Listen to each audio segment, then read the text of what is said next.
The recent internal battles within the federal coalition has further cemented the growing support for One Nation in recent opinion surveys. For the first time in its 29-year history, One Nation is polling above 20% nationally and seems to be around the combined vote of the Liberal and National parties. We had the Prime Minister in the studio yesterday talking about this and more, and now we're joined by the leader of One Nation, Pauline Hanson. Now, Pauline, welcome to News Breakfast.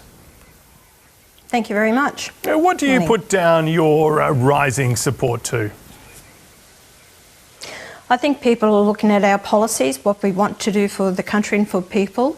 The big issues have been mass migration, the net zero, and also the cost of living. They're the three of the main things that are concerning Australians. They don't feel the major political parties are really listening to them, so they're looking for change. They've turned to One Nation. I've been consistent with my message over the years. We've put our policies out to address this. People are warming to our policies, and I'm pleased to see that they want to vote for One Nation now because they don't trust the two major political parties. We might come to some of your policies in a moment. Barnaby Joyce was on our show about a fortnight ago saying he had helped attract more people and make your party more acceptable. Do you agree with that? And are you looking at more coalition defectors at the moment? I agree with what Barnaby said. Of course he has enhanced the party. You don't actually have a former Deputy Prime Minister to come across to a party with these credentials and it doesn't enhance the party. People are drawn to Barnaby. He's just an average bloke. He's out there fighting for the Australian people and he's so pleased to be on board with One Nation now. So it has been an addition to the party. Like all the other members, and just having Sean Bell elected to the New South Wales Parliament, he's working extremely hard, as is Tyron Whitten for Western Australia, and the other members of Parliament. We are getting elected in the state Parliament. So it's going extremely well. You've got an electoral test of sorts, so does probably the federal coalition in a couple of weeks, maybe a couple of months, in the seat of Farrer. Of course, Susan Lee is retiring from politics. Have you selected a candidate yet? Not as yet. We were overwhelmed with the number of people that did put in submissions to want to be the candidate. I think there was about 80 submissions. That's extraordinary. It is going to be a Melbourne Cup race with the number of people that will be standing as candidates, but we're going through our process now at the moment, looking at those people who have nominated. Then we will put a handful before the branch, and it will be the branch of Farrer that will actually, help select who they want as their candidate. Okay, so you won't be picking that. I just want to take you to something that's in the headlines at the moment. On Monday, you did an interview with Sky News that has triggered quite a bit of reaction. I just want to play our viewers a bit of this in case they've missed it. Their religion concerns me because what it says in the Quran, they hate Westerners, and that's what it's all about. You say, oh, well, there's good Muslims out there. Well, I'm sorry. How can you tell me there are good Muslims? That was you speaking on Sky News on Monday. Your comments about Muslims have been condemned by Islamic leaders. They've called them divisive, hateful and wrong. Even Conservatives' National Senator Matt Canavan has condemned it and questioned whether you have what it takes to lead a major party. What is your view on Muslim Australians? Of course, they're going to say that, but I've heard more hateful things come out of the mouths of people, imams, and giving their sermons on the streets of Sydney mainly and other places in Australia, but nothing's been said about that.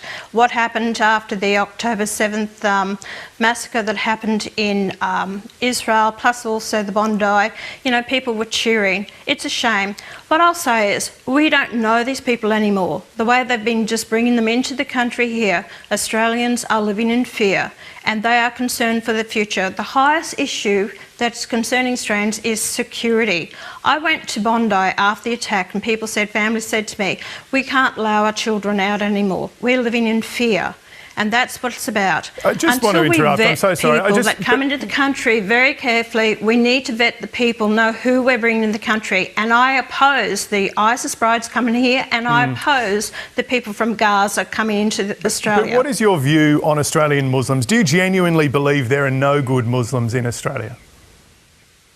No, I don't genuinely believe that because one woman stood for me. She was a Muslim, not a practicing Muslim. If I've offended anyone out there that doesn't believe in Sharia law or multiple marriages or wants to bring the ISIS brides in, or people from Gaza who believes in the caliphate and all the rest of it, then I apologise to you for my comment.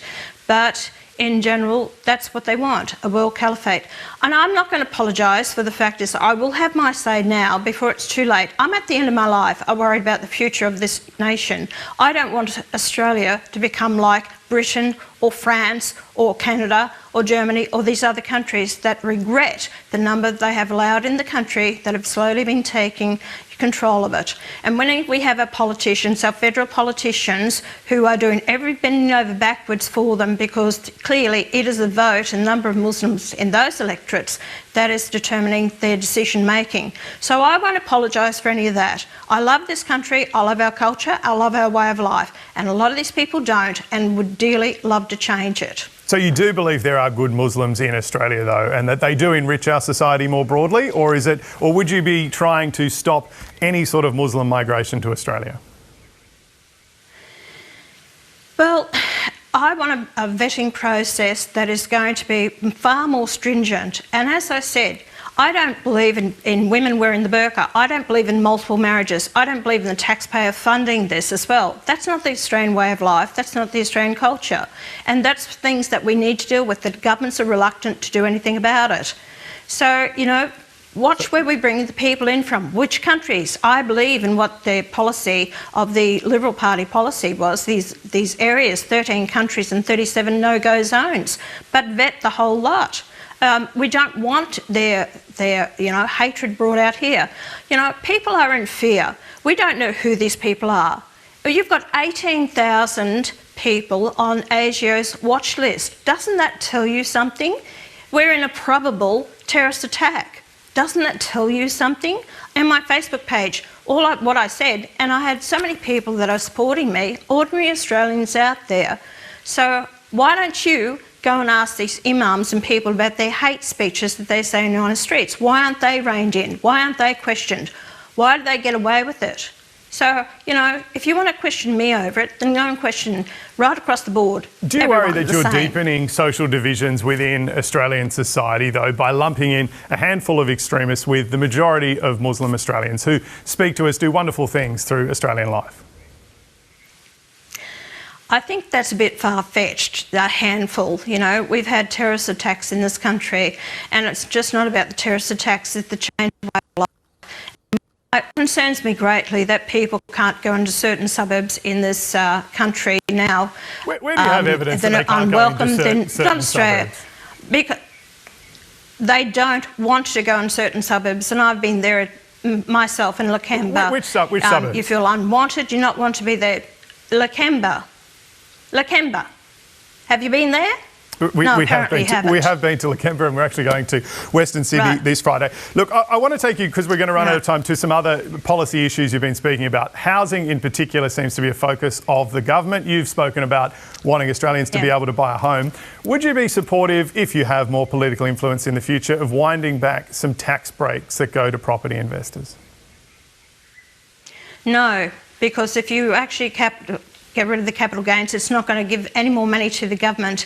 What we need those investors. They're the ordinary mums and dads, mainly teachers, people in the police, people who invest in their future by having a house. Not everyone wants to own their own home and want to actually rent. So you can't go out there and making changes to this. You can actually stop the multiple homes that they're owning. I'd only allow it up to 2 or 3 homes that you can actually home, not, you know, in the dozens or hundreds. Also, tackle the taxes of GST on new home build, which is about 40 to 44% taxes people pay.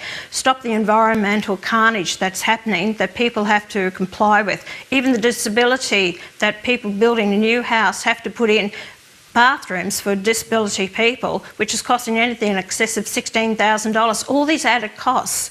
And then we want to take off the GST on building materials on a new build up to $1 million for 5 years. This will all aid in bringing down the cost of housing. Stop foreign investment of our housing. No, they've done nothing about that as well. So there's a lot of things that can be done. Just before I let you go, you went to Mar-a-Lago at the end of last year. Did you spend much time with Donald Trump? Did anyone from his sort of broader MAGA circle offer you any advice or assistance at all? I never met Donald Trump. Oh, okay. Okay. I saw him in the distance. So I never met Donald Trump at all. I met his son Eric, just very briefly for about a minute, and said hello. So just remember that I've been around long before Donald Trump. My policies I've been espousing for many years before Donald Trump became president of America. So you don't take any influence from what he has done in the United States? My influence is from the Australian people first and foremost, and common sense, and having lived in this country and having a grassroots approach to it, and my experiences in life. That's where my policies come from. I agree with his policy in getting rid of this gender dysphoria rubbish that's happening in kids' operations, mutilation. Children should, male or female, there's only two sexes, male or female, and get transgender out of girls' sports. So on that page, we're the same. Controlling who comes in your country, we're on the same page.